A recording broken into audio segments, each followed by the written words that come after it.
तोर आसारा, हाँ हाँ तोर आसारा, हम ता पानी का मजूर हो तोर आसारा, हम ता पानी का मजूर हो।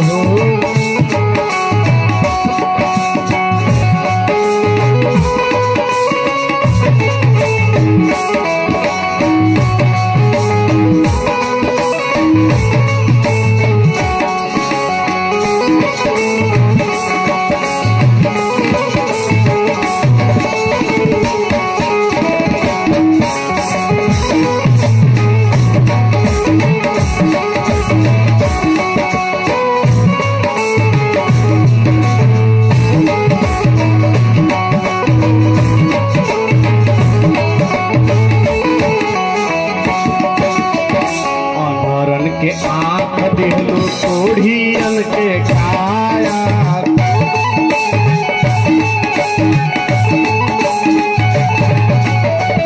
बाजिन के पुत्र दिहलू नीराधन के माया,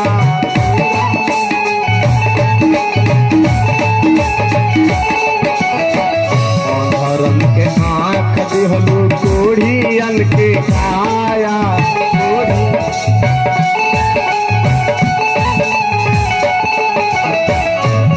जिनके पुत्र दिहलू नीराधन के माया, नीराधन के तोहरे से होला माई, तोहरे से होला माई, सागर अजोर हो तोर आसारा, हाँ हाँ तोर आसारा, हम ता पानी का मजूर हो तोर आसारा, हम ता पानी का मजूर हो। बिनती करीला माई, बिनती करीला माई, तोर हो तोर आसारा, हाँ हाँ तोर आसारा, हम ता पानी का मजूर हो तोर आसारा, हम ता पानी का मजूर हो, हम ता पानी का मजूर हो तोर आसारा, हम ता पानी का मजूर हो तोर आसारा। प्रेम से बोलिए राजा रामचंद्र की 4 बार खूब जोर से जयकारा। एकरा बात कथा राजा रामचंद्र की, वीर हनुमान की, देश हिंदुस्तान की, बोल भक्त और भगवान की। अब कोई केहू ले बात ना करिए, हाँ मुंह पर ताला मार के चाबी फेंक दिया ही नहीं, हमरा देने जाए खवा दे दे। यदि व्यक्ति के जीवन में कभी कोई भी कष्ट हो जाए, गौर करना, व्यक्ति के जीवन में कभी भी कोई कष्ट हो जाए तो व्यक्ति को कहाँ जाना चाहिए? है?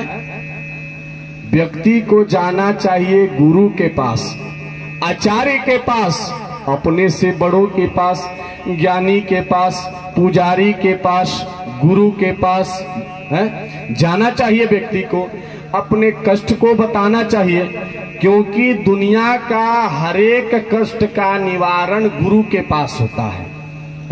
माता पिता के पास होता है, भगवान के मंदिर में होता है, ओझैती में नहीं होता है। हाँ, प्रमाण ले लो, श्री रामचरितमानस में बाबा लिखते हैं, एक बार राजा दशरथ जी को गलानी हो गई। किस चीज के लिए है? राजा दशरथ की आयु है माताओं 60,000 वर्ष है, 60,000 वर्ष है। और 60,000 वर्ष की आयु में 60,000 वर्ष में एक बार राजा दशरथ को गलानी हुआ। क्या गलानी हुआ? एक बार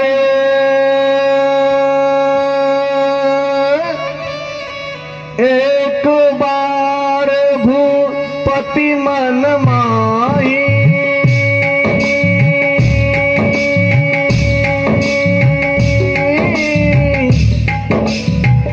एक बार भूपति मन माही,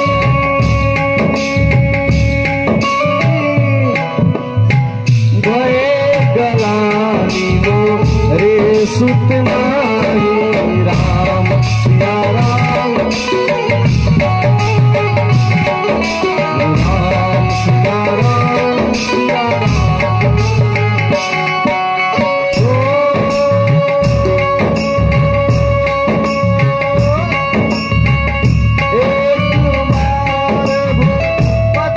राम।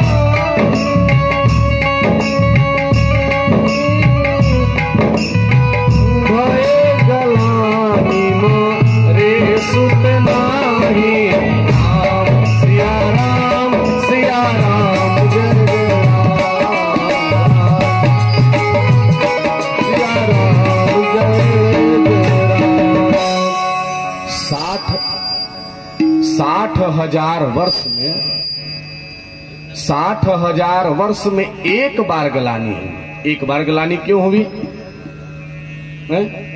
अच्छा एक बात बताओ, किसी के घर में शादी होला के 5 बरिस तक लड़का ना होवे तो उसको एक बार दुख होगा कि बार बार दुख होगा? है केहू बोलत नहीं खे का? पानी उनी नहीं खे चलल का? आज हो लोग जल यात्रा में थे, कलश यात्रा में रहू का? तो केला तो बटाते रहे ना खलू है।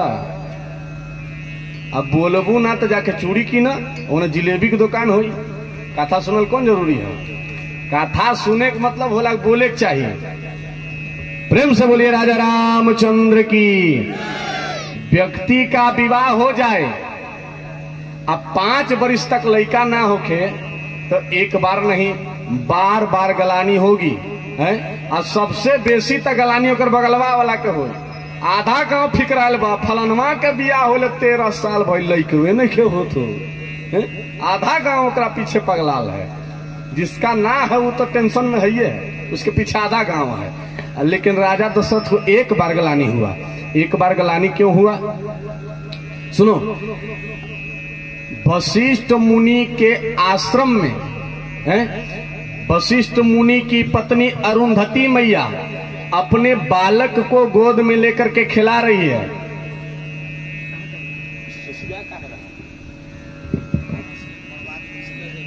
थोड़ा सा इसको कम कीजिए तो सीटी ले रहा है।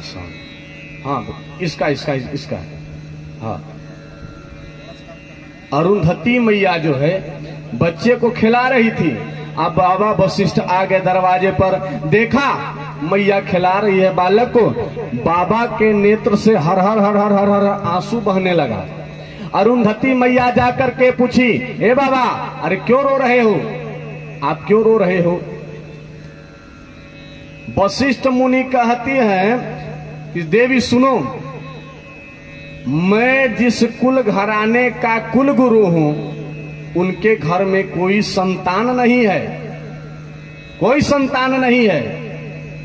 अरुंधति मैया कही कुनखर बेटा नहीं खे तो राउर काहे का पार दुखात बा? दशरथ के बेटा नहीं है तो आपको काला मूड बत्ती हो रहा है? कहे कि सुनो, मैं जिस कुल घराने का कुल गुरु हूं तो दुनिया दशरथ को दोष नहीं देगी, दुनिया मुझे दोष देगी कि वशिष्ठ जैसे ऋषि होने के बाद भी दशरथ को संतान नहीं हुआ।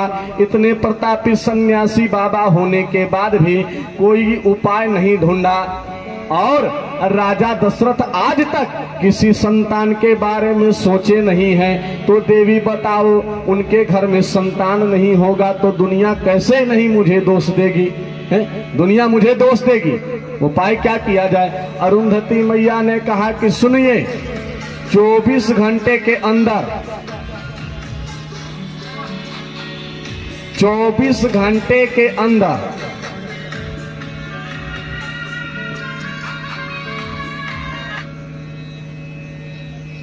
घंटे के अंदर यदि राजा दशरथ के हृदय में संतान के लिए कामना नहीं जग गया तो मेरा नाम भी अरुंधति नहीं, मेरा नाम भी अरुंधति नहीं, अगर संतान नहीं हुआ तो। यही कह करके अरुंधति मैया चली गई। और सुनो, दूसरे दिन जब राजा दशरथ का दरबार लगा ना, तो उस दरबार में अरुंधति मैया अपने छोटे से बालक को लेकर के और चली गई दरबार में। राजा सिंहासन पर बैठे हुए हैं और सामने से अरुंधति मैया गुजर रही है। अब बालकवा के देखा ऐसे गोद में लेकर के हैं, और कभी दाहिने जा रही है, कभी बाएं जा रही है, और दोनों तरफ जा रही है। और जैसे ही राजा के सामने पहुंच रही है, सामने से राजा मिल रहे हैं, तो एगो चिकोटी काट दे रही। चिकोटी समझते हैं ना, चूटी काट दे रही पिठिया में लड़कवा के, और लड़का रोवे लगे।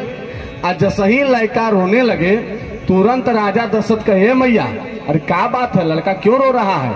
तो अरुंधति मैया कुछ नहीं बोली। दोबारा जब चुप करा तो करते गई, लड़कवा चुप हो गई है। और दाहिना से बाएं गई, लड़का जब चुप हो गया तो फिर दोबारा आई, और दोबारा का फिर चूटी काट दी, फिर लड़कवा रोवे लगे। फिर बाएं जाए और उधर चुप करा के फिर जाए लगे तो फिर चूटी काट देवे। 4-5 बार राजा दशरथ देखे, कहे कि ये मैया अरे बात क्या है? अरे बालक क्या चाहता है? रुपया पैसा धन दौलत गाड़ी महल अटारी क्या चाहता है? रो क्यों रहा है? राजा दशरथ से मैया कही, जाए दी राजा साहेब, रउआ का दे, रउआ के बस में कुछ नहीं खे हैं, आपके बस में कुछ नहीं है। राजा दशरथ को इस बात का चोट लगा, रे मेरे से ज्यादा कुबेर के पास धन नहीं है। दशरथ के आगे इंद्र अपना आधा सिंहासन छोड़ देते हैं। उस दशरथ से अरुंधति मैया कह रही है आपके बस में कुछ नहीं है। राजा दशरथ ने कहा ऐसा क्यों कह रही हो? बालक क्या चाहता है? अरुंधति मैया कही कि ए राजा साहेब, ये हमार बेटवा कहत बा कि जब तक राजा दशरथ जिंदा हैं तब तक हमार बाबूजी के जजमानी चकाचक चल रहा है। एको सत्यनारायण भगवान के कथा करावल तो 1100 रुपया 5 किलो चाउर मिल जाला। लेकिन जब राजा दशरथ मर जाएंगे तो मैं किनके यहाँ पूजा पाठ कराने जाऊंगा, मैं किनके घर का कुलगुरु बनूंगा, क्योंकि राजा दशरथ के तो कोई बेटा नहीं है। और मैं जब बड़ा हो जाऊंगा तो कहाँ जाऊंगा? यही सोच करके मेरा बेटा रो रहा है। और यही बात को जान करके और राजा दशरथ के हृदय में ग्लानि हुआ तो तुलसीदास ने लिख दिया, अरे एक बार भूपति मन माही, एक बार भूपति मन माही, भय ग्लानि मोरे सुत नाही। एक बार भूपति मन माही,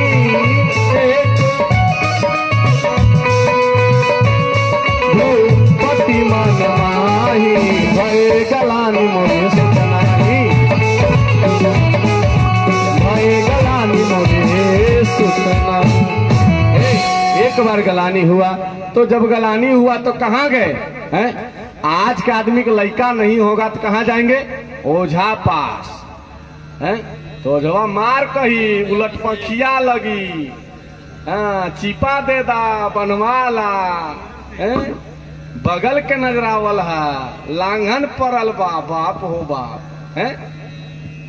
एगो हमरा गांव में ओझा है, एक दिन बैठ के एगो आदमी के मार एकदम कहत रहे, अज्जर बान्हो बज्जर बान्हो, 7 समुद्र नदी बान्हो, ताल तलैया घर बान्हो। ओकर मेहारू लेके आयल इतना मोट डंटा, मारलस कपार पर 2 डंटा। तारा बुझाते नहीं खे एजा अजर बजर समुद्र नदी बान्हा तारा। आ 3 दिन से भैंस खुलल बा, अर्जुन सिंह के पूरा मकई लसरले बा, आ ओकरा ले तो बन्हाइते नहीं खे। तू एजा आसमान जमीन पताल समुद्र बान्हा तारा है? लेकिन ना, राजा दशरथ कहाँ गए हैं? अपने गुरु के घर में गए हैं। और व्यक्ति को जब कष्ट हो जाए तो गुरु के घर में जाना चाहिए है? तुलसी बाबा ने लिखा है, गुरु गृह गया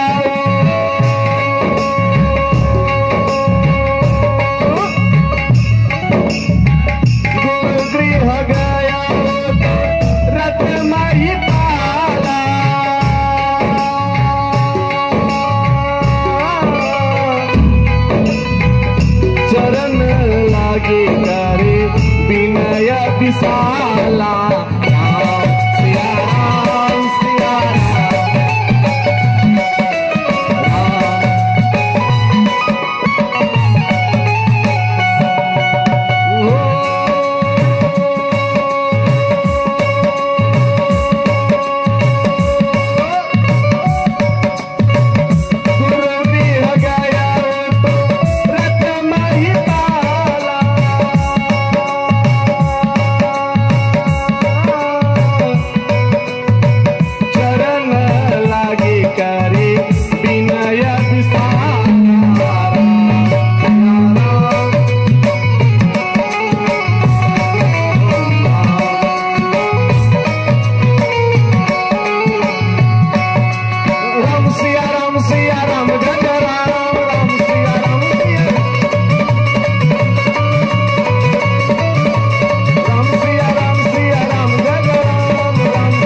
राम सिया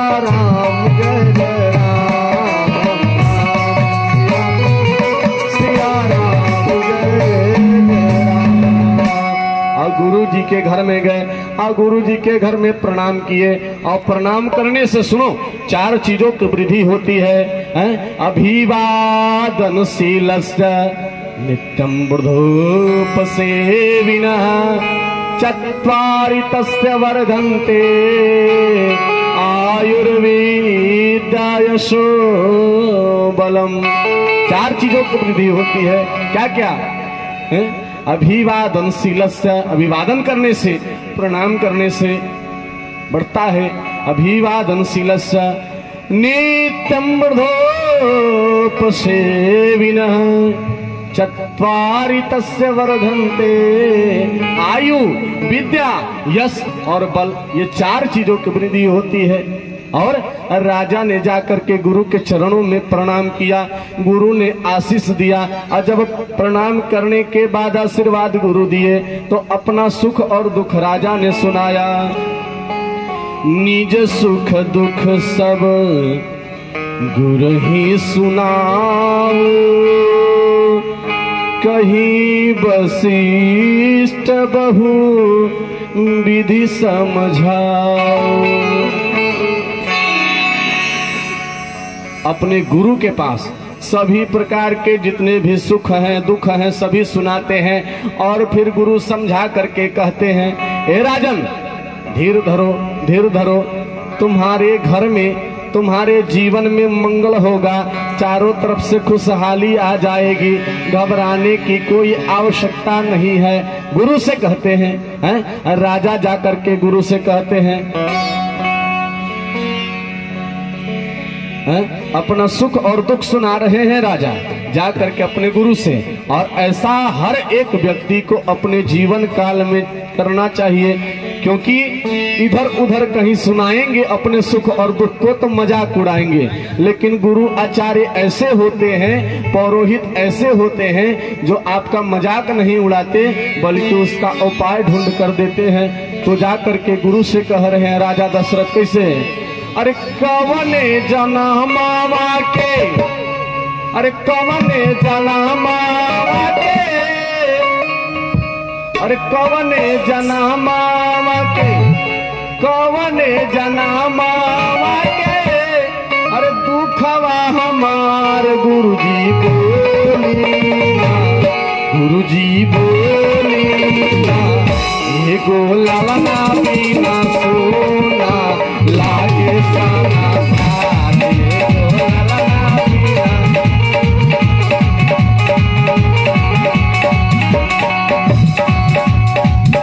कौने जनमावा के, कौने जनमावा के,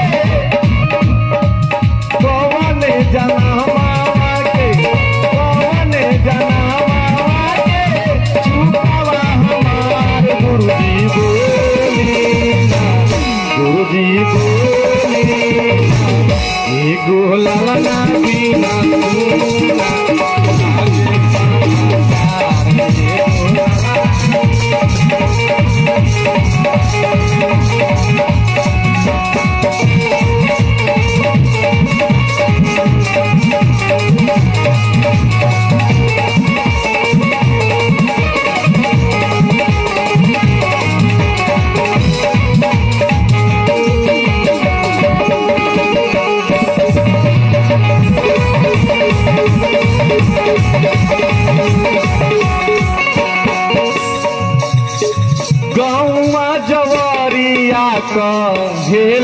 सतानी।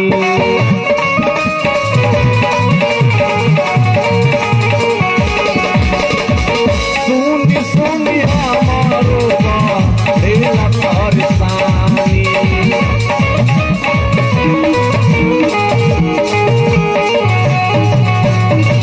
गौआ जवारिया बढ़ेला निशानी। सुनी सुनी हमारो बढ़ेला परेशानी।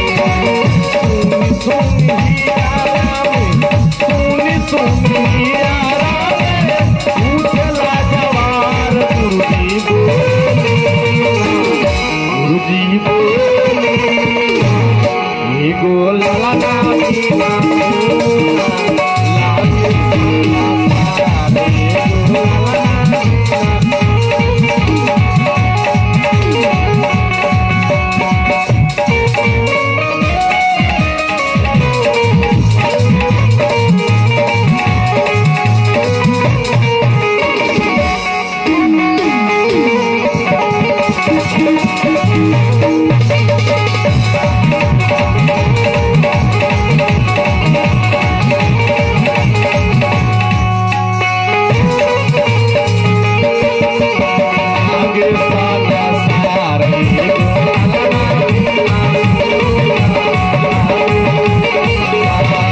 एगो ललना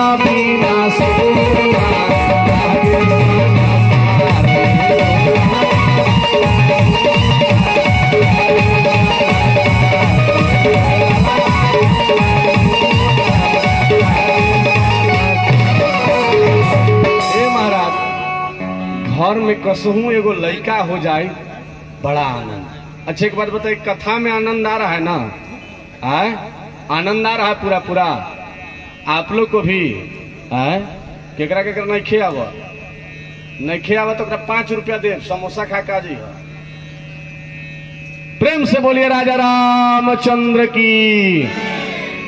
राजा दशरथ रो रो के कहने लगे, ए महाराज घर में कसहूं एगो लड़का हो जाता बड़ा आनंद होता, बड़ा आनंद होता। तो दशरथ जी कहले हैं, दशरथ जी जब रोवे लगले कहले, तब गुरु जी कह रहे हैं, गुरु जी कहे ए बचवा अरे रोवा मत हो, तनी धीर धरा। गुरु जी कहने लगे धरहूं धीर हो यही। अब जैसा ही कहले हो ही, दशरथ जी धैले कपार, सोचले ऐसा ना बेटी हो जाओ है।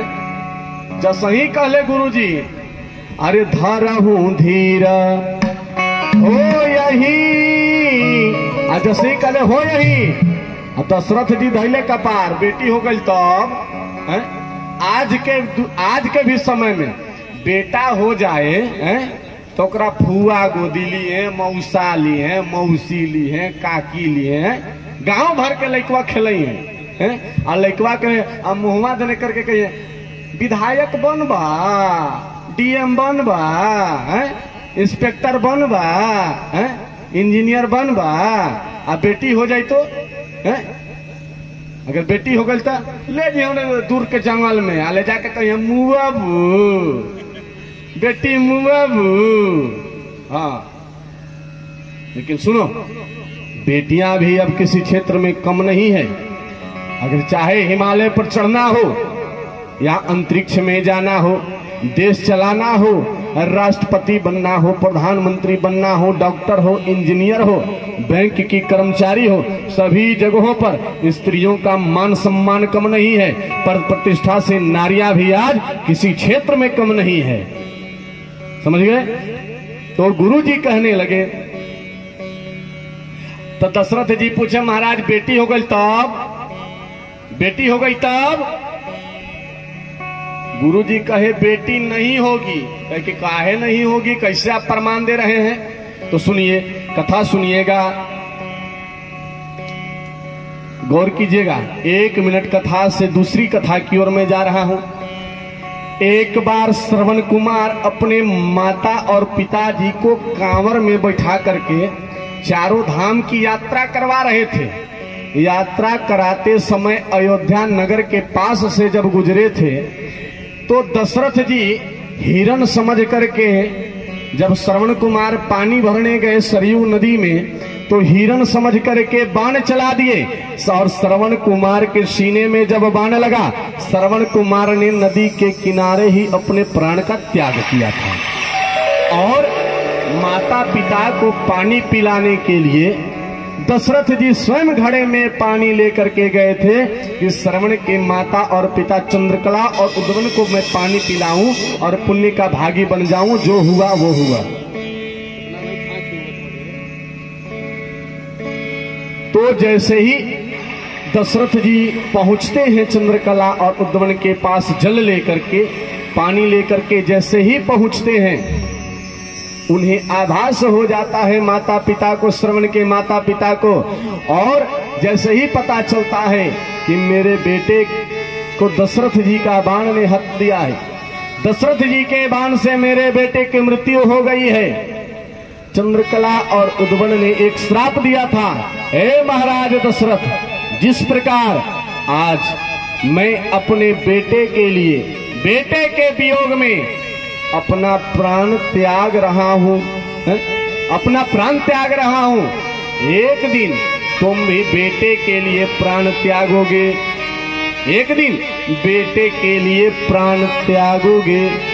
दशरथ जी को श्राप मिल गया था। उसी के आधार पर आज वशिष्ठ जी ने कहा, गारंटी बा, स्टाम्प पर लिख के दे दे कि तोर बेटे हुई हैं। काहे कि चंद्रकला और उद्वन का जो श्राप था, चंद्रकला और उद्वन का जो श्राप था, आज वो वरदान में बदलने वाला है। क्योंकि महात्माओं के मुंह से निकली हुई गाली भी किसी के लिए वरदान बन जाता है। क्योंकि श्राप बन करके आया था दशरथ के पास, लेकिन जब संतान नहीं हुई तो आज वरदान बन के पुत्र रूप में भगवान को आना है। तो यहाँ वशिष्ठ मुनि ने कहा, दशरथ जी से कहा कि राजा धीरज धराना, हे राजा तनी धीरज धरो, राजा धीरज धराना अपन मनवा में, कि राजा धीरज धराना अपन मनवा में, प्रभु जी बेटा बन के आई है तोर बनवा में, प्रभु जी बेटा बन के आई है, राजा धीरज धराना अपन, राजा धीरज धराना अपन मनवा में, प्रभु जी बेटा बन के आई है हो बनवा में, हरि जी पुत्र बन के आई है हो बनवा में।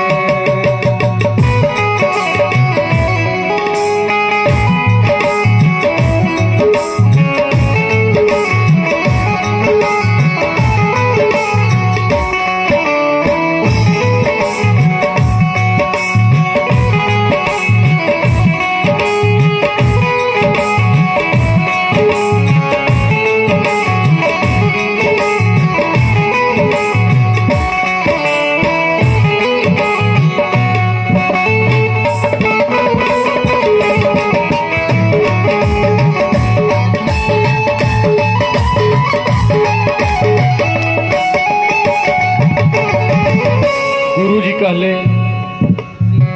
पूर्व जन्म में तू बड़ा तप कैला, मनुष्य रूपा अदिति कश्यप भइला,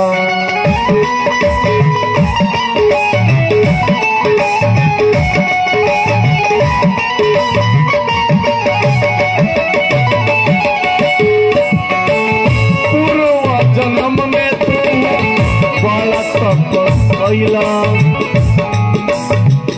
मनुष्य रूपा अदिति कश्यप भइला,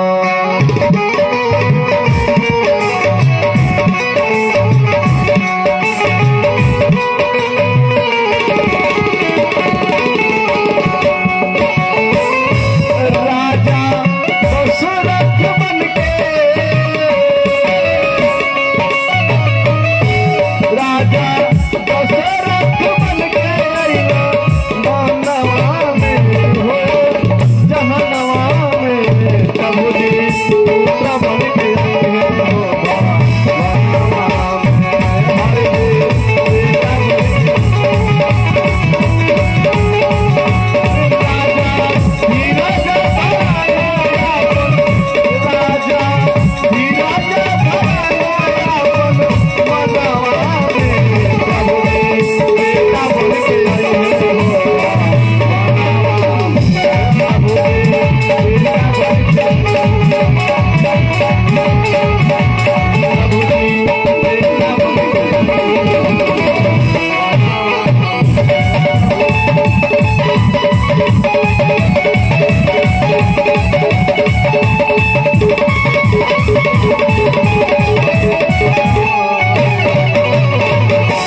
ऋषि वशिष्ठ मुनि ने कहा, सुनो, अरे धरहु धीर हो यही सुतचारी,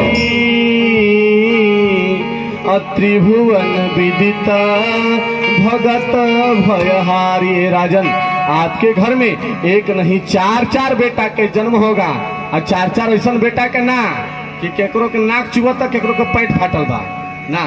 बलवान और बलिष्ठ बेटे का जन्म होगा, जो भक्तों के दुख के हरण करने वाले होंगे। तुम्हारे चारों पुत्र तीनों लोकों में प्रसिद्ध होंगे। ऐसे बलवान और बलिष्ठ पुत्र का आपके घर में जन्म होगा। ये कौन कहते हैं? वशिष्ठ मुनि कह रहे हैं, धरहु धीर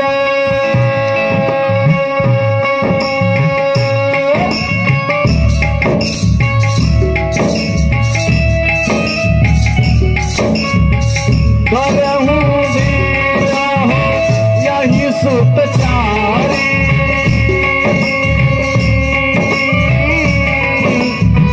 त्रिभुवन विदित भगत भयहारी।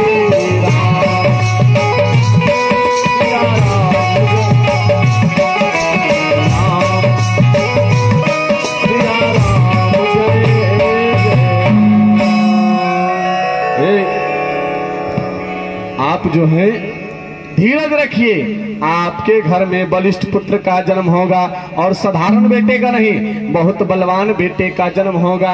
तब वशिष्ठ मुनि के द्वारा सुन करके राजा को बड़ा खुशी हुआ। कहे, महाराज कबले होगा? तो महाराज ने कहा कि ये बेटा पावे खातिर महाराज एगो यज्ञ कराना पड़ेगा, है? यज्ञ कराना होगा। वशिष्ठ मुनि के कहले राजा दशरथ जी, ए महाराज, आप ऋषि महर्षि साधु सन्यासी हैं, लीजिए खजाने की चाबी लीजिए, और जितना रुपया पैसा आटा तिल तीसी जव गुड़ नून मिठाई सब लगे सब ले लो, आज तुरंत यज्ञ करवा दो, हैं? तुरंत यज्ञ करवाइए। वशिष्ठ मुनि कहले कि सुनिए, हड्डी के डॉक्टर अरुण शुक्ला हमन, हाँ, हृदय रोगी जाइएगा, पेट रोगी तो नहीं देखते हैं, हड्डी जोड़ सकल। मैं जो हूं वो दूसरे डिपार्टमेंट का साधु हूं। ये पुत्र प्राप्ति के लिए यज्ञ कराने वाले साधु यहाँ नहीं रहते हैं, वो पीछे जंगल में रहलन, नाम बा श्रृंगी ऋषि। उनको बुलाया जाए, वो यज्ञ कराएंगे, तब आपके घर में संतान का जन्म होगा। कहा कि महाराज फिर देर कौन बात के, बुलाया जाए। बुलावा भेजा गया, और बुलावा कैसे भेजा गया? मानस में बाबा ने लिखा, अरे श्रृंगी ऋषि वशिष्ठ बुलावा, श्रृंगी ऋषि वशिष्ठ बुलावा, पुत्र काम शुभ यज्ञ करावा, श्रृंगी ऋषि वशिष्ठ बुलावा,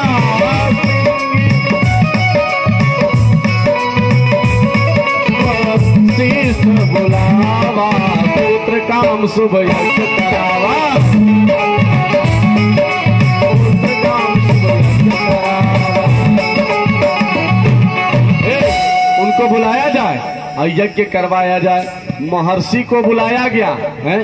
आज के लोग जब पूजा पाठ यज्ञ होता है तो कितने नास्तिक लोग क्या बोलते हैं, इतना कथा होता, पूजा होता, बदलाव होत बा, है? पूछते हैं कितना कथा हो रहा है, पूजा पाठ हो रहा है, बदलाव हो रहा है? अवश्य हो रहा है? लोग कहते हैं बदलाव देखने को नहीं मिलता। तो सुनिए, गौर कीजिएगा, ऐसे लोगों को जवाब दीजिएगा। सरकार जगह जगह हर गांव में स्कूल खोल के बैठी है ना, विद्यालय में शिक्षक दिए हैं ना। तो का गांव में सब पढ़ल लिखल एमबीबीएस के लिए बा? गांव में अनपढ़ और मूर्ख भी मिल जाते हैं। सरकार जगह जगह हॉस्पिटल की व्यवस्था की है, अस्पताल की व्यवस्था की है, लेकिन आए दिन लोग अस्पताल जाने के बाद भी मर जाते हैं ना। तो फिर क्या कहोगे, सरकार के स्कूल खोलवला से, अस्पताल बनवला से क्या फायदा?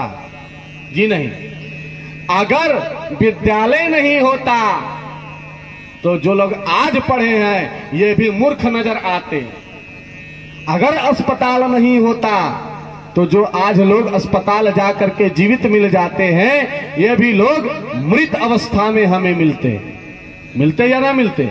उसी प्रकार से यदि कथा नहीं होती तो हर जगह पापाचार, दुराचार, अत्याचार, व्यभिचार में व्यक्ति लिप्त मिलता। आज साधु सन्यासी कथा प्रवचन यज्ञ स्थल नहीं होते, इसलिए यज्ञ भी कराना चाहिए। तो यज्ञ होने लगा और बड़ी बढ़िया से यज्ञ करवाने लगे। श्रृंगी ऋषि आहुति डलाने लगा यज्ञ में। ओम हरि ओम ब्रह्मदेवाय नमः स्वाहा, ओम विष्णवे नमः स्वाहा, ओम श्री रुद्रमरुते नमः स्वाहा, ओम सूर्याय नमः स्वाहा। जसही आहुति पूरा हुआ, भगवान अग्नि देवता एगो कटोरा में खीर लेकर के प्रकट हो गए। खीर लेकर के प्रकट हुए। आए अच्छा, खीर केकरा केकरा घर बनेला हो? खीर कौन कौन खैले बा? हाँ, अब बाद बाकी का खालू? पानी पी के रहलू हैं? कितने लोग खीर खाएं? जरा हाथ उठाइए, जाना देखना चाहते हैं। जय हो। अच्छा, बहुत सुंदर। खाना चाहिए, व्यक्ति को खीर खाना चाहिए। अच्छा, खीर के बनौले बा? बनाने वाला जरा हाथ खड़ा कीजिए तो। बहुत सुंदर। अब काहे बुढ़िया माई तू नहीं खूब नहीं ले कबो ना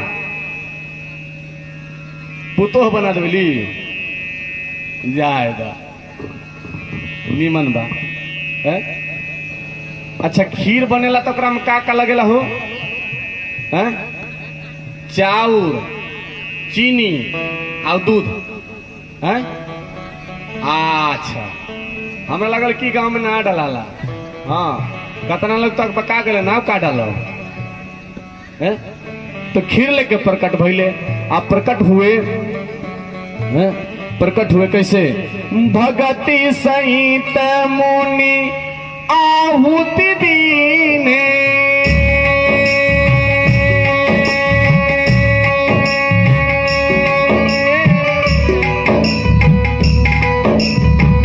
भगति सहित मुनि आहुति दीने,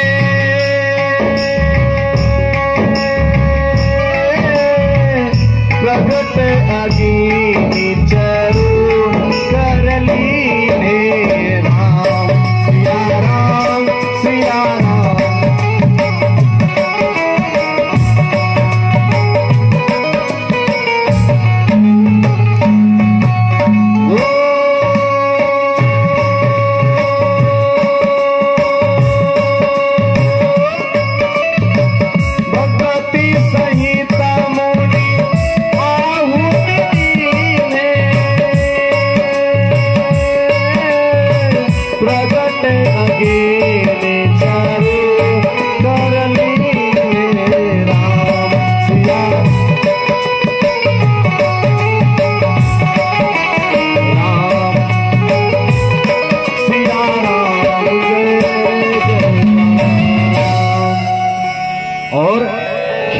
प्रकट हुए और खिरवा के कहले ए राजा दशरथ के दिए। ए राजा दशरथ, ये खिरवा को जो है ना अपने तीनों रानी को खिला दीजिएगा और खीर खाने से आपका तकदीर बदल जाएगा।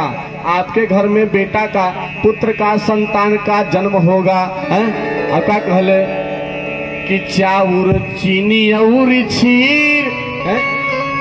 खीर मन होला दूध। कहले का? अरे चाउर, चीनी और खीर आ तीनों मिलके बनल खीर।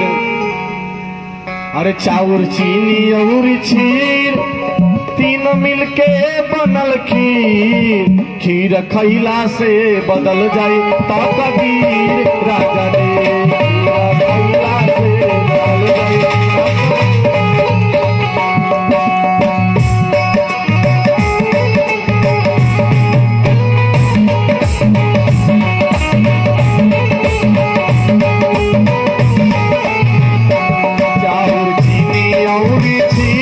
तीनों मिलके बनल खीर चाउर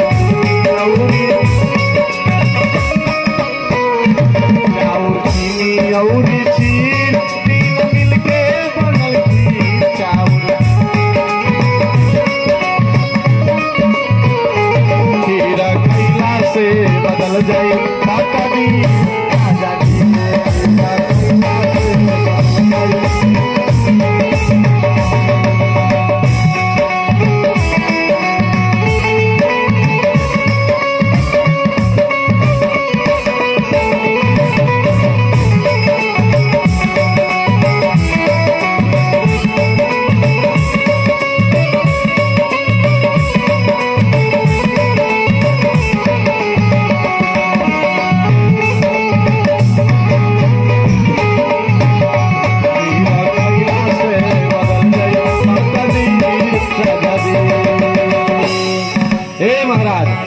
खीरवा को जो है ना अपनी पत्नी को खिला दीजिएगा, हैं? आओ खीर खाने से तकदीर बदल जाएगा। तो क्या किए राजा दशरथ जी, देखा सबके बांटे ना आवेला, लेकिन राजा दशरथ कितना सुंदर तरीका से बांट रहे। सुनो, अर्ध भाग कौशल्य ही दीन्हा और उभय भाग आधे करलीन्हा। खीरवा के माता जी है, खीरवा के आधा करके दे दिले कौशल्या माई के, अब आधा जे बचल ओकरा में दो भाग कैले, आधा सुमित्रा के और फिर आधा के कई के।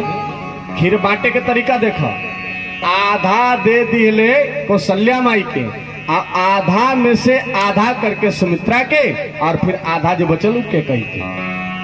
लेकिन खीरवा लिहले जो सही के कई मैया है, बड़ा खुश, हमरा गर्भ में लड़का होगा, बालक का जन्म होगा। कौशल्या मैया बड़ा खुश, लेकिन सुमित्रा मैया क्या कर रही है? सुमित्रा मैया खीरवा लेके कह रही है खीर खैला से लड़का होला, खीर खिचड़ी खाए से लड़का होई? झिनक दी कहाँ लिखल बा कि खीर खाए से बेटा होला? आ खीरवा लेके आ झिनक ही रही थे। अब असहू मेहरारू जात के ना खीर खिचड़ी थोड़ा पसंद बा, ये सब के गुपचुप पसंद बा। का हो? हाँ हाँ, जिलेबी दुनिया के कौनो मेला लगे घरवा में ना बोलिए, कबो ना बोलिए ना, बोले के दुए समय है जब मालिक के खाना दे दिए तब पानी रखल बा, खाना पड़ल बा, खात हमें अब छोड़ के जाइए कहाँ? गांव भर के पूरा बात सुना दे से घरी। हाँ, जईबा तो अपने भूखे रहबा, न तो सुना, एने से खा एने से सुना। हाँ, पूरा सुना दिए खानवा दे के। हाँ, पता नहीं वो बातें सुने कि खाना खाए, ऐसा स्थिति है। अब दूसरका कब बोलेंगे? घरवा में ना बोलेंगे, घरवा से जब निकले लगेंगे तो दोहरिया पर खड़ा हो जाइए, ई वाला सड़ीवा के अचरवा कोरवा पकड़ लेंगे आगे वाला, 3 फेरा आगे के 3 फेरा पीछे के घुमा कहीं, ए जी सुनत ही छतरपुर जाए थी का? कहीं के हाँ आधा किलो जिलेबी ले लेना है। आई हो बाप, जिलेबी खाए में इतना एक्सपर्ट। एक बार हंटरगंज से कथा कह के उधर बालू माथु मिल गए मोट, इतना मोट माता जी, हाँ ठेला पर जिलेबी खात रही बुढ़िया माई। बसवा रुकल 5 मिनट तो सोचली कि कुछ खा लिहल जा फल फ्रूट। उतरनी ठेलवा पर देखनी हो माता जी की जिलेबी खात, दूरे से हथवा जोड़ के कनी के प्रणाम है माता जी। कली के बाबा रउआ ब्राह्मण के जाते के काहे रउआ गोड़ लगत ही, हमरा पाप चढ़ाई का? हम के ना ना ना ऐसा काम ना कर, रउआ के पाप काहे चढ़ाई? हम ब्रह्मा जी के धन्यवाद दे थी कि रउआ लेखा नाक सबके देवे हैं, केहू के नकिया दाहिने छेदाला, केहू के नकिया बाएं छेदाला हैं, आ कतना के नकिया हई छेदाला बिचवा, आ बिचवा में छेद के आ हाथना बड़का ओकरा कौची कहले हो? हाँ बुलाकी, हाँ बुलाकी लोला पहनले रही, हाँ आ हाथना बड़का मुहवा तो पाल रहो को लोलवा ले। आ जिलेबिया खाई गरी माता जी बाया हाथवा से लोलवा उठावा है आ दाहिना हाथवा से जिलेबिया ऐसा मुंह में डाले जैसे डाक खाना में चिट्ठी डाले के बाद है।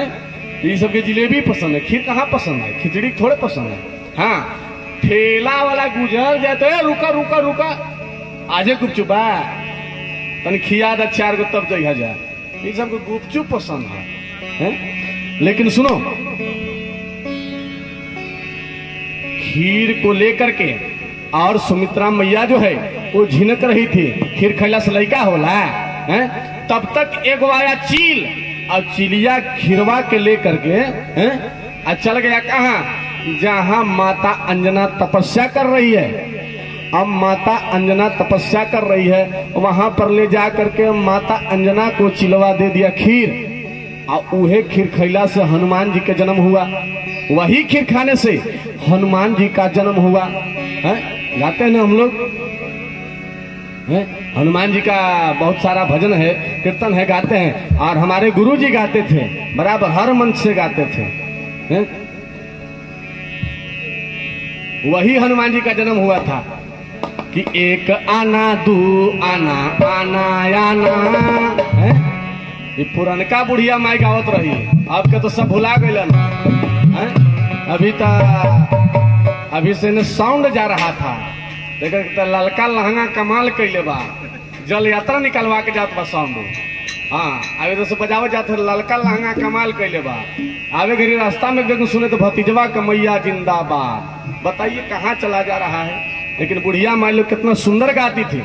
आज संस्कार और संस्कृति बिगाड़ने में युवाओं का बहुत बड़ा रोल है। संस्कार और संस्कृति को बिगड़ने नहीं दो। और सबसे ज्यादा तो हमको गुस्सा आता है साउंड वाले भाई साहब से। साउंड वाले से ढेर गुस्सा। एक जगह बारात है, कोनो बात हो ना, और 2 गो बतिया बोल के कहे डीजे। एक लाइन गाना गायल लेकिन डीजे। हाँ, एक जगह बारात में गई हम बिहार में, उधर गया साइड में, ठंडा के तनी मनी दिन रहे, तो पोरा में घुस के 2 गो बूढ़ा आदमी साथ हम सुत गई। हमरा संगे जवान ना पटलन, काहे कि हम डांटत रहिला, हई गाना ना सुना, हई ऐसा ना चला, हो ऐसा नहीं करा। आ लड़का चंगा हमरा से दूर भागलन, आ बूढ़ा बुजुर्ग हमरा में आवलन कि भैया बढ़िया शिक्षा देत बा। तो 2 गो बूढ़ साथे हम पोरा में घुस के सुत गई। आ ठीक रतिया 12 बजल तो एगो गनवा लगा करके कहता डीजे। एगो बुढ़वा उठा के कहता उठिए बाबा, लगतवा हो गई बीजे। बिगाड़ने में इन लोग का बड़ा हाथ है। लेकिन बुढ़िया माई लोग गाती थी, अरे एक आना दू आना आना आना, एक आना दू आना आना, पेट में के लड़का बोले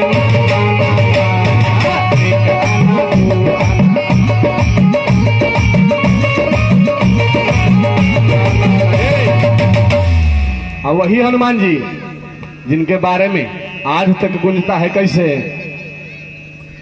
अरे एकारे मासा बीती गाइले तब दूसरा नियराए लागल हो। एकारे मासा बीती गाइले तब दूसरा नियराए लागल हो। लाला सारा मासा बीती गाइले तब दूसरा नियराए लागल हो।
ललनाया छोरे मासा बीती गईले सब नौआ ले जना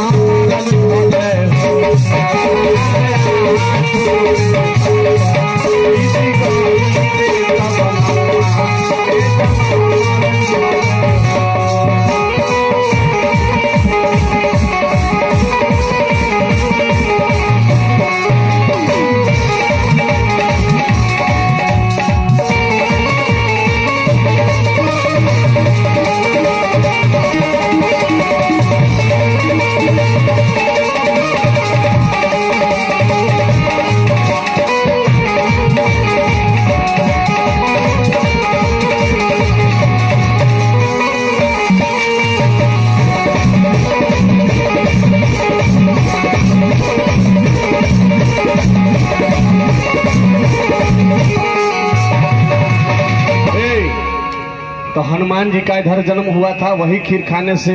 और सुनिए, हनुमान जी एक अकेले नहीं थे, हनुमान जी के 5 भाई थे हैं? केतुमान, धृतिमान, सेतुमान, रतिमान, तब जाके हनुमान सबसे छोटका रहा।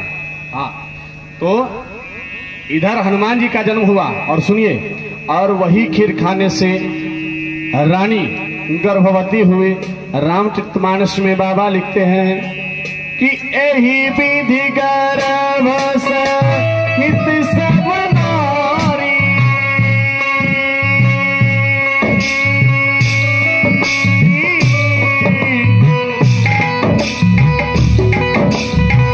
बये हृदय हर सित सुख भारी।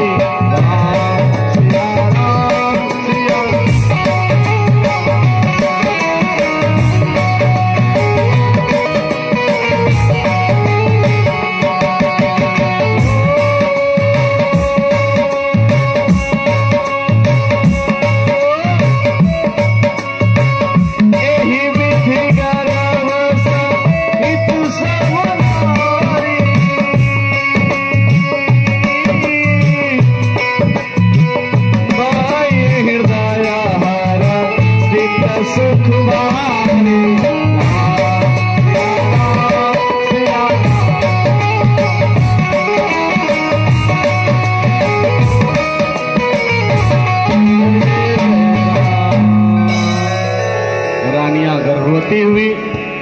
धीरे धीरे समय बढ़ता गया। ठीक 9वें महीना में 9वीं तिथि, मधुमास यानी कि चैत्र का महीना है, भौमवासरे यानी कि मंगलवार का दिन है, द्विपहर का समय है, शुक्ल पक्ष है। ठीक दोपहर के 12 बजे भगवान के अति प्रिय मुहूर्त अभिजीत मुहूर्त हुआ और स्थिति को अनुकूल जान करके अब भगवान प्राकट्य होते हैं। चारों तरफ मंगल बधाई बजने को हो गया, भगवान अवतरित होने को है। सुंदर सा माहौल, आनंद कुंड भगवान प्राकट्य होने को है। कितना सुहावना अवसर होगा जब नारायण स्वयं धरती पर प्राकट्य लेने वाले हैं।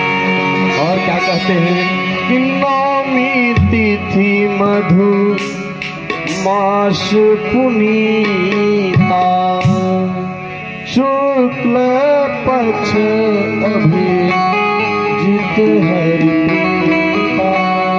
9वीं तिथि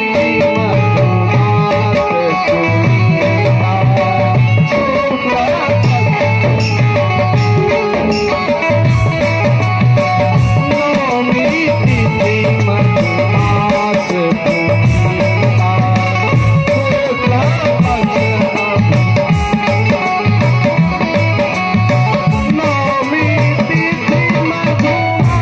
से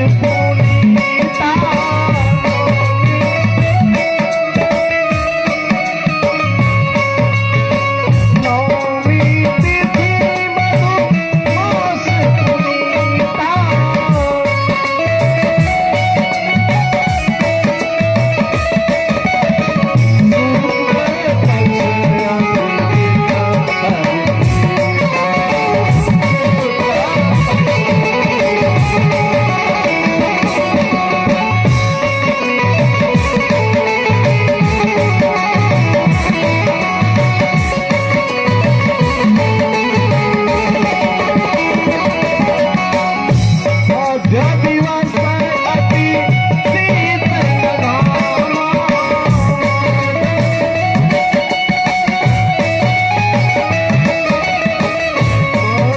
दिवस अति शीतल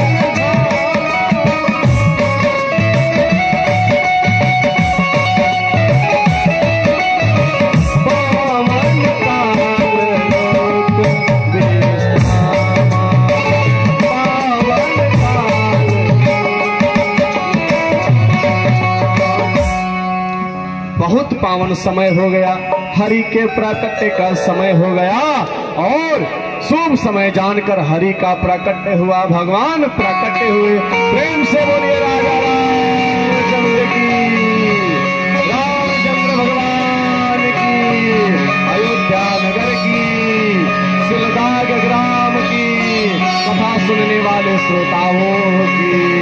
हरि का प्राकट्य हुआ और हरि बड़ी आनंदित है, चारों तरफ महल में बधाई बजने लगा।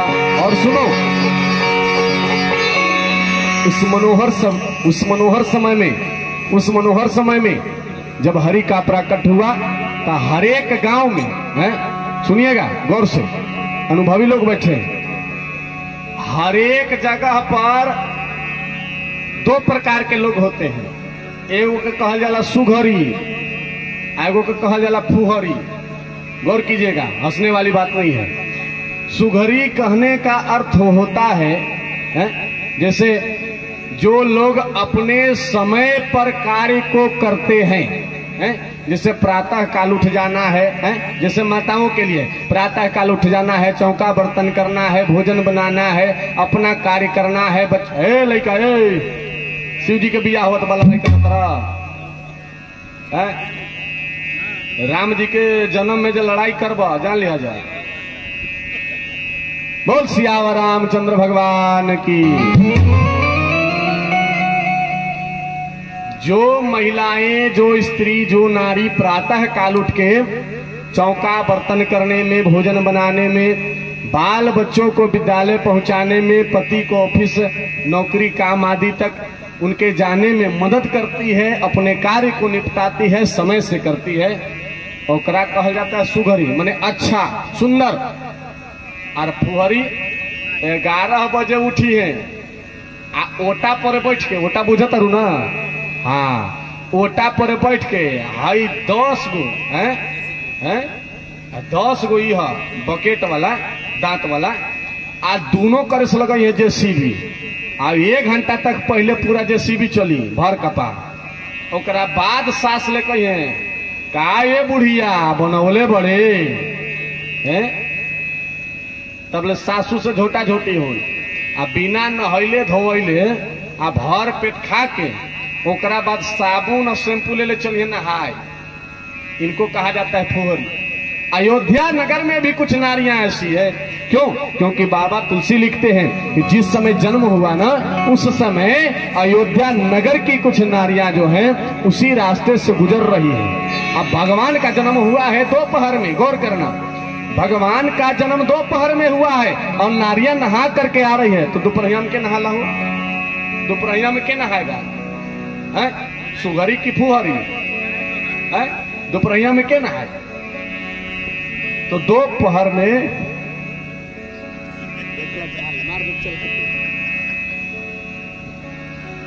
में नारियां नहा के आ रही है।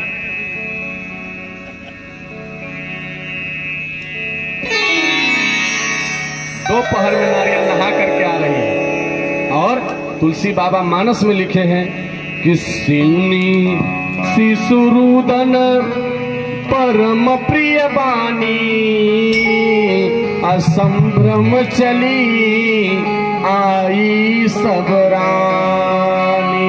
भगवान की रोने की किलकारी जब महल से बाहर गया तो जो गुजर रही थी नारियां वो महल में चली गई और महल में जा करके और बधाई उत्सव बजाने लगी। तो सबसे पहले ये नारियां जो गुजर रही थी उन लोग जानी। और बाबा क्या कहते हैं कि भगवान का जब प्राकट्य हुआ ना, चारों तरफ मंगल बजने लगा। और क्या लिखते हैं? सूर समूह विनती करी पहुँचे निज निज धाम, जग निवास प्रभु प्रकटे अखिल लोक विश्राम। अरे भाई प्रकट कृपाला दीन दयाला कौशल्या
बचन सुजाना रोदन थाना कोई बालक सुरभूपा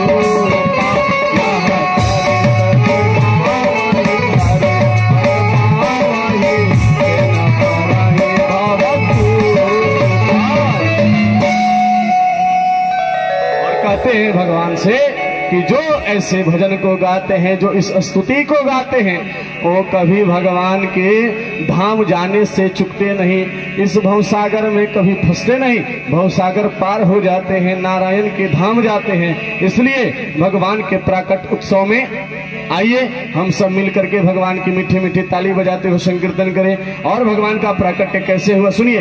विप्रधेनु सुर संत हित लीन मनुज अवतार निज इच्छा निर्मित तनु माया गुण भोगा। भगवान का बहुत सुंदर प्राकट्य हुआ और पूरे अयोध्या नगर में बधाई बजने लगा है। बधाई होता है ना। अच्छा, किनके घर में बच्चे का जन्म हुआ है? किनके घर में बच्चे का जन्म हुआ है? बहुत सुंदर, बहुत सुंदर। अब आप लोग के घर में है? अच्छा, भगवान किनके घर में जन्म ले चाहते हैं? कितने लोग चाहते हैं कि हमारे घर में भगवान का जन्म हो? हाँ, अब बाद बाकी का चाहला शैतान के जन्म होके हैं? रावण की, कंस की हैं?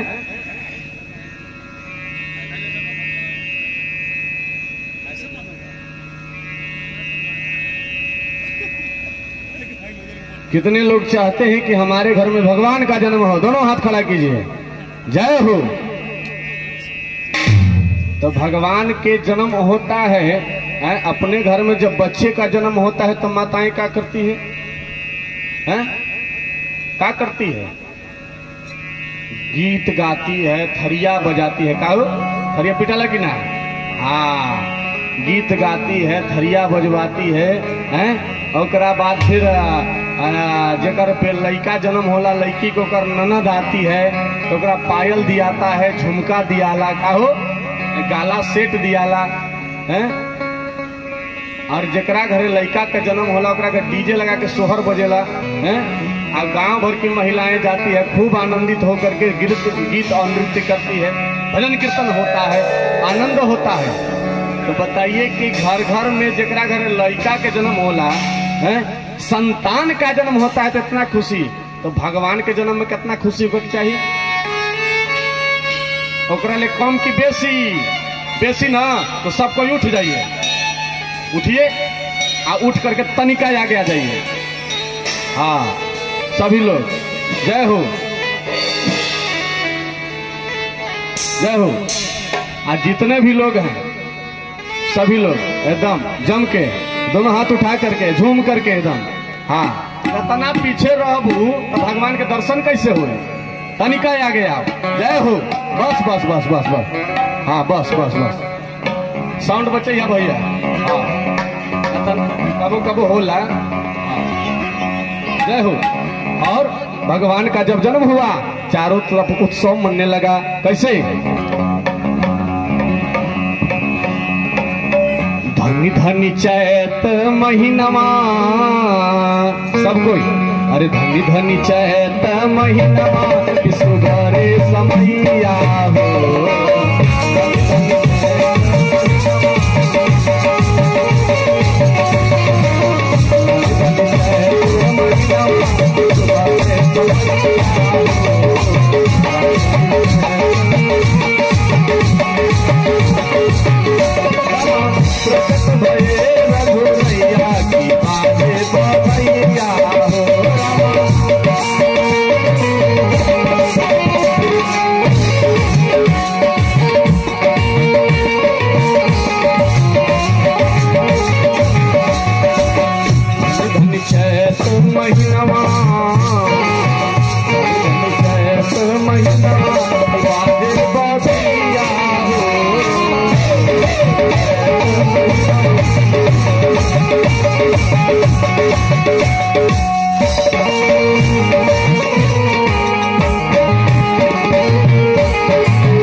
बाबा लुटावले धेनु गैया, बाबा लुटावले धेनु गैया, लुटावले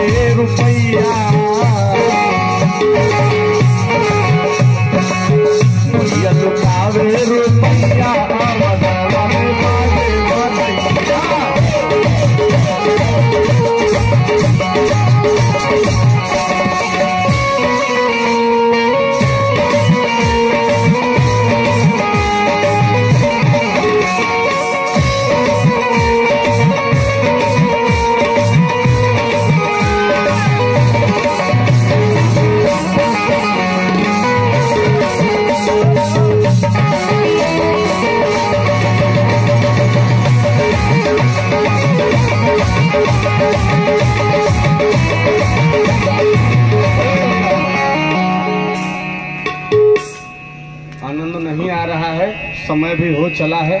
चलिए अब हम लोग निकलते हैं। आनंद आ रहा है?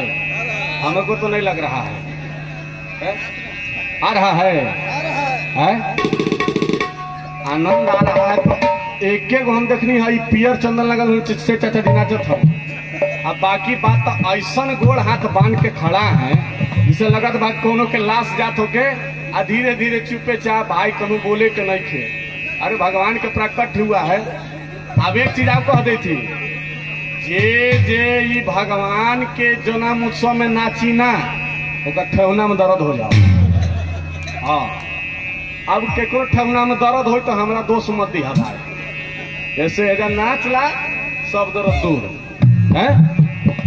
प्रेम से जोर से झूम झूम के झूम झूम के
घर कौन गांव में है? छतरपुर में है। छतरपुर से कितना दूर है? आपका गांव तो कंजूस नहीं है। गाँव कंजूस तो है क्या? कंजूस नहीं है? तो जन्म के उत्सव में तो भाई लुटावल जाता है। यहाँ तो लग रहा है सब महाराज ऐसे हाथ बांधे हैं तो कंजूसाई से कैसे चलिए? कंजूसाई में चल रहा है। ननद आ जाती जन्म में तो कह देते ला है कनवे वाला खोल के दे देती। हाँ, क्या हो नंदो अगर गोसा जाए तो कतु हल्ला है एक 5,000 में किन रही ला तब नहीं मानबू तो। और जब भगवान के जन्मदिन बात हाथ गोड़ बांधे से हुई ना। आओ आधा आदमी अभी लजा रहे हैं हम नाचब बाबा देख लिए तो है। और बाबा देखा है नहीं देखा है कोनो बात नहीं। ईश्वर देख रहे हैं, परमात्मा देख रहा है। जो परमात्मा के उत्सव में नाच ले है, जो जगदीश के जन्म में नाच ले, उसको जगत में नाचने की जरूरत नहीं है। इसलिए झूम के एक बार ऐसे ताली बजा के अरे बाबा लुटावे ले आना गाना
श्री अर्जुन सिंह जी के तरफ से भगवान की कथा में जन्मोत्सव में बधाई के उपहार में 500 रुपया दे करके और सम्मानित किया है। जोरदार ताली से इनका अभिवादन स्वागत करें। जय हो।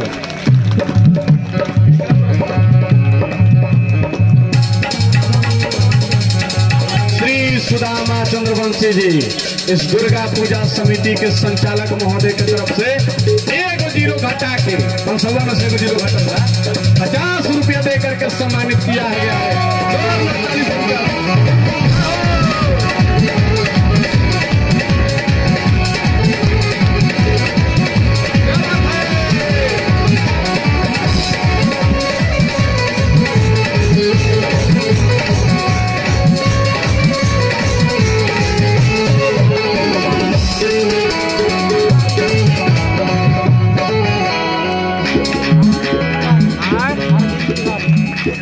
श्री अरविंद तिवारी जी की तरफ से 100 रुपया भगवान की कथा में प्रदान किया गया। सिलदाग पंचायत के मुखिया जी का मुखिया जी खड़े हो भैया बनल रहिए सही। अगला बार विधायकी में 500 रुपया भगवान की कथा में प्रदान किया गया। इनका भी अभिवादन करे सभी को। जय हो।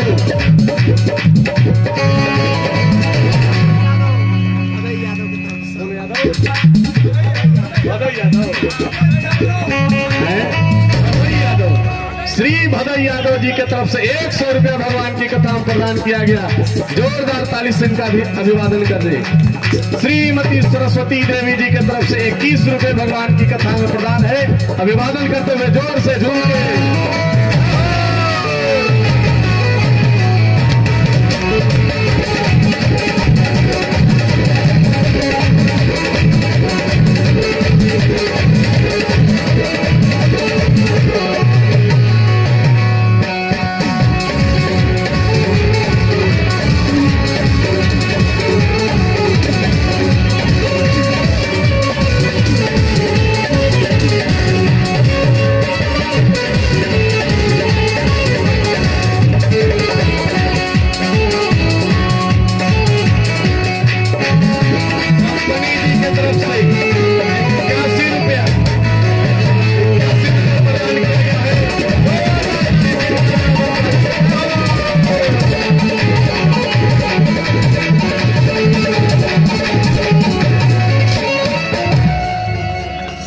झूम झूम के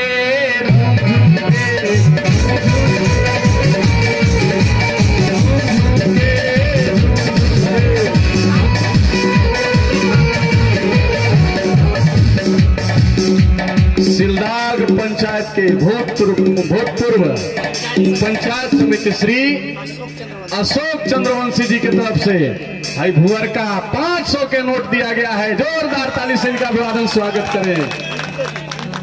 श्रीमती इंदू देवी जी की तरफ से 101 रुपये भगवान की कथा प्रदान किया गया है। श्री विनोद सिंह जी गुरु जी की तरफ से 105 रुपये भगवान की कथा में समर्पण की गई है। इनका भी अभिवादन स्वागत करें।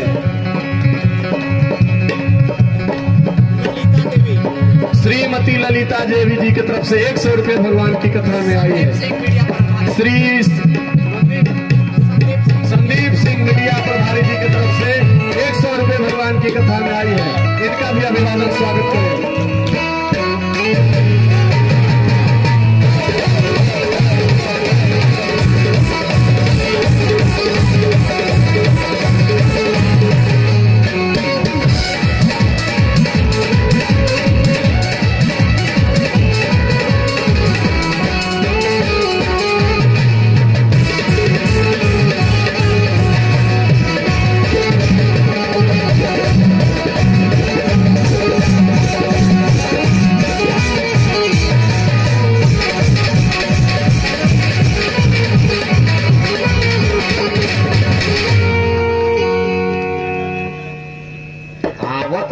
रोके के ना चाहिए। देखा कितना देरी से चाचा निकालत हो ढुकावत हो।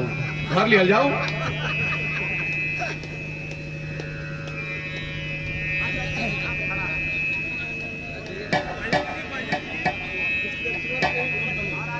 गुप्तेश्वर सिंह कंपनी के तरफ से बहुत कितना बा 101 रुपया भगवान की कथा में प्रदान की गई है।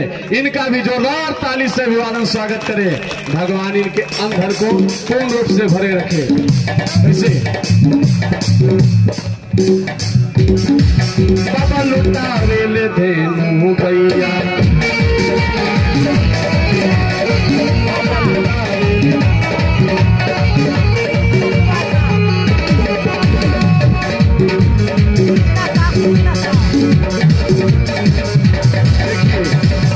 इसको बोलते हैं प्रेम। जन्म भइल बा राम जी के, लुटावत हवन कृष्णा जी, श्री कृष्णा साहू जी ना, साहू जी के तरफ से भगवान की कथा में 50 रुपए प्रदान की गई है। जोरदार ताली से इनका अभिवादन स्वागत किया जाता है।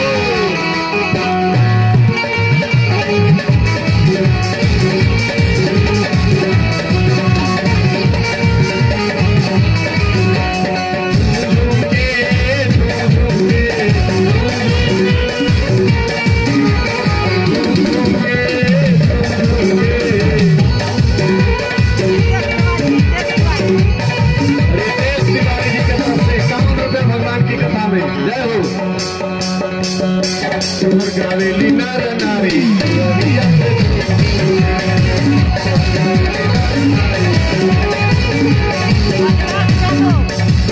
श्री बैजनाथ यादव जी की तरफ से 50 रुपए भगवान जी का दान प्रदान की गई है। इनका भी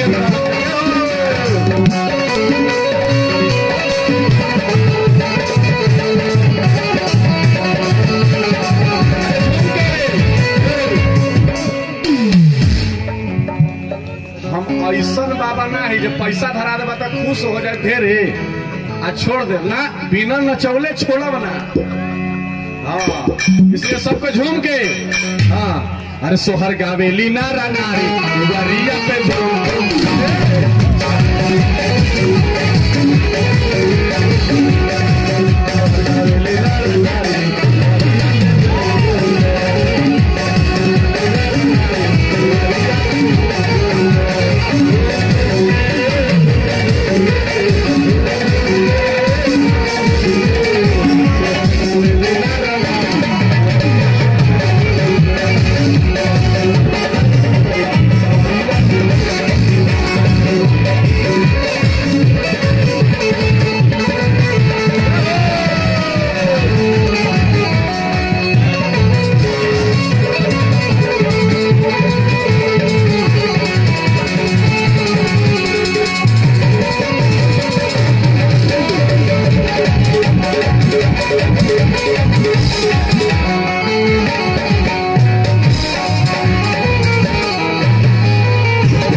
अच्छा, कितना आदमी के खूब बढ़िया आनंद आयल बा। हाँ, अब बाकी सबका आधा आधा का हो ना, आधा आधा वाले कितने हैं? हाँ, आधा आधा वाले उधर है ना, जय हो। हाँ, जेकरा आधा आयल बा वो पूरा झूमे, आ जेकरा पूरा आयल बा तो झूमे करी का है। अब कहे के कैसे बा, अरे राम जन्म भाई ले महला में गीत गाना बजेला आमदा में। राम जन्म भाई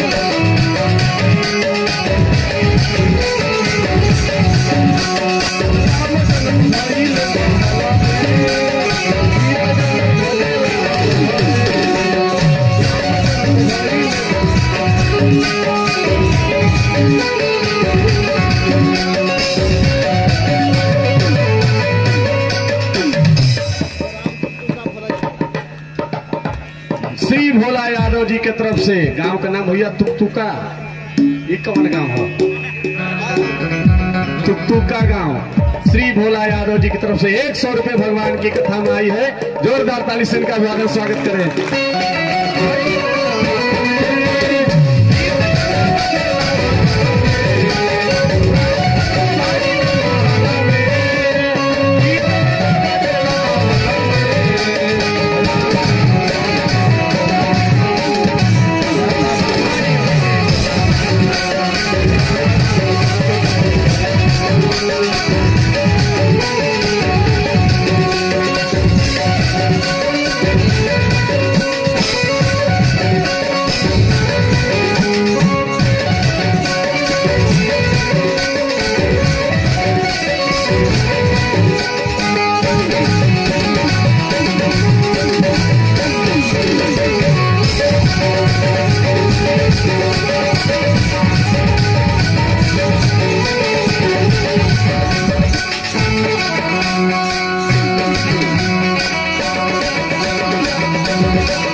लोग तो त्याग दिए हैं, लेकिन ये मैया लोग कहिया त्यागेगी? घबरा ना, देबू तबे मांगब। हाँ, दूसर का चीज बा कि लाज शर्म कहिया त्यागबू? ऐसे जे हाथ गोड़ बांध के रखबू तो ठेवना में दर्दे न होई।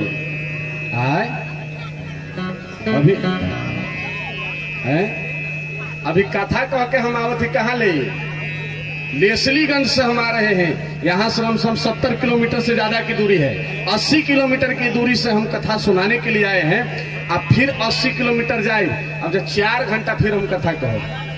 हाँ, तो सभी लोग अगर लाज शर्म त्यागी है ना, तो कल हम सोचब कि का जाऊं, बहाना हमारा बुखार लगल बा, ये ना हुई।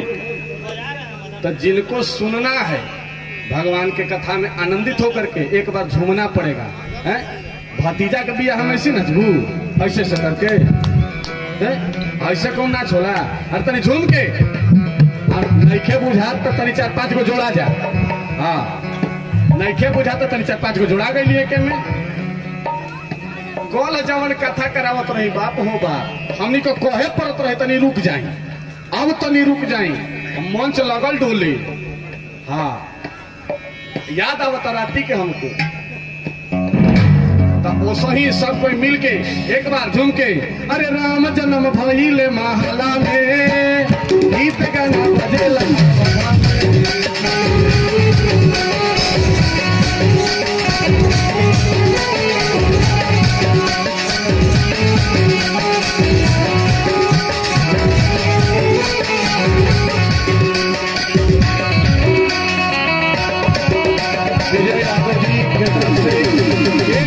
भगवान की कथा में प्रदान की गई है।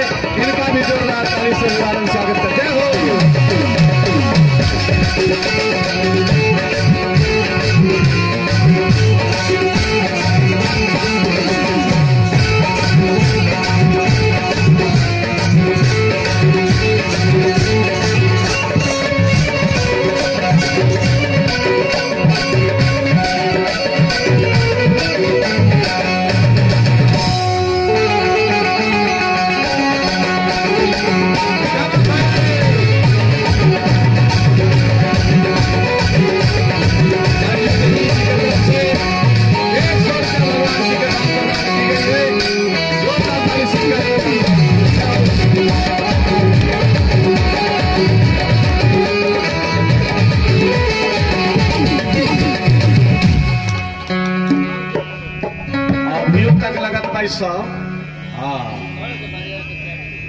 भगवान के कथा में 3-4 चीज त्याग देना चाहिए है।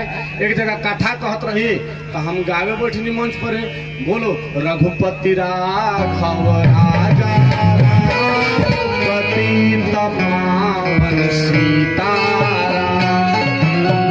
तो एगो आगे बैठ के अब गवते न रही, चुपचाप मुंह नेरुआ के बैठल है, जैसे राहुल वगैरह के क्लिनिक से छुट्टी मिलल बा, अभी ऐसे मुंह नेरुए ले लिया।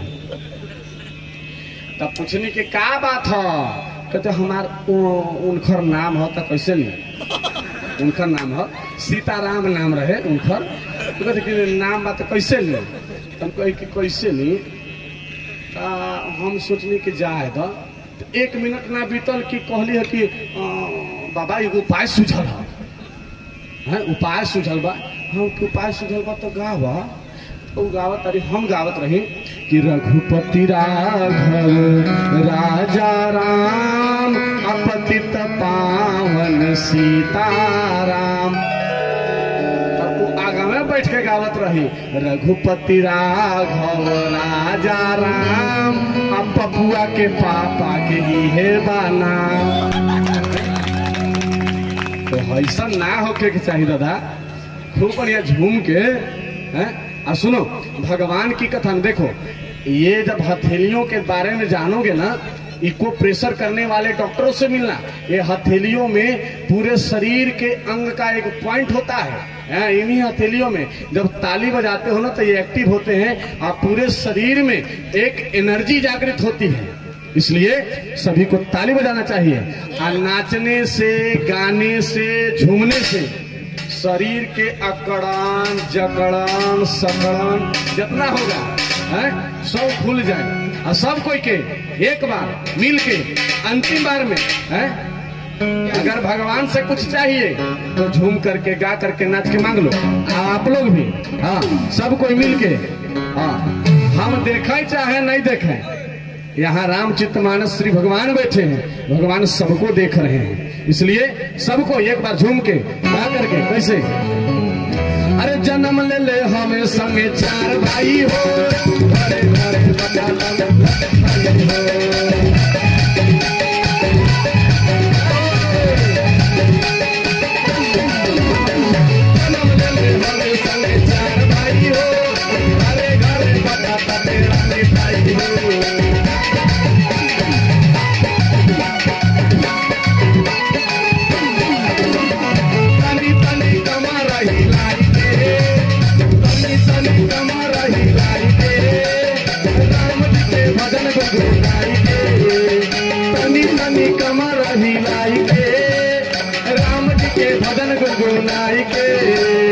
राम राम सब के बोला ना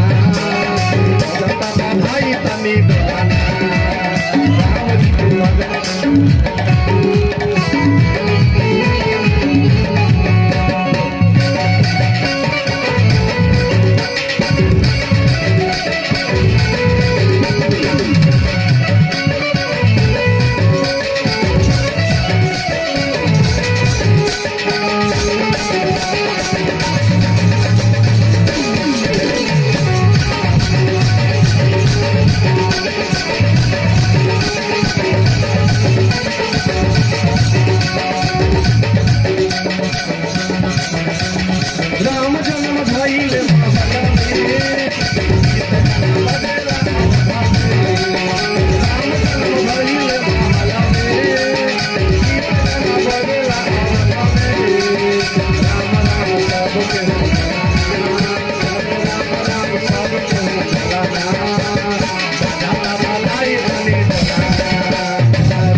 बधाई बजा। तब तक गांव भर के मेहरारू जुट गई कहाँ हो तो माई के महल में। काहे के मैया लड़का जन्म भइल बा तो लुटावन पड़ी, तो लुटाने के लिए मैया से कहने लगी आ का कह रही है सखिया सब कि बबुआ जन्म सुनी आई। ए मैया तोरा घर में का तो लड़का जन्म भइल बा, अभी रोवत रहे, हम बहरे से गुजरत रही तो सुनाइल बा। का कह रही है सखिया अरे बबुआ जन्म सुनी आई, अरे ललना जन्म सुनी आई, कौशल्या मैया के दो बधाई।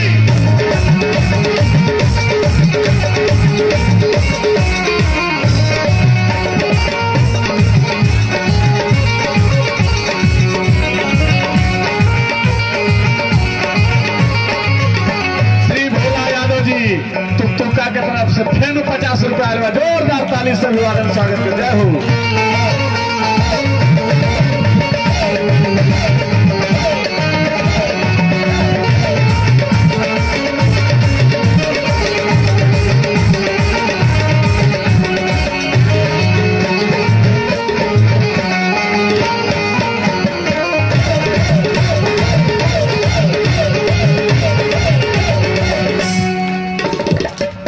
कर रही है, हे मैया ऐसा न मानो, नथिया भी लूंगी मैया, झुमका भी लूंगी, नथिया भी लूंगी मैया, झुमका भी लूंगी, नथिया भी लूंगी मैया, झुमका भी लूंगी, बिंदिया के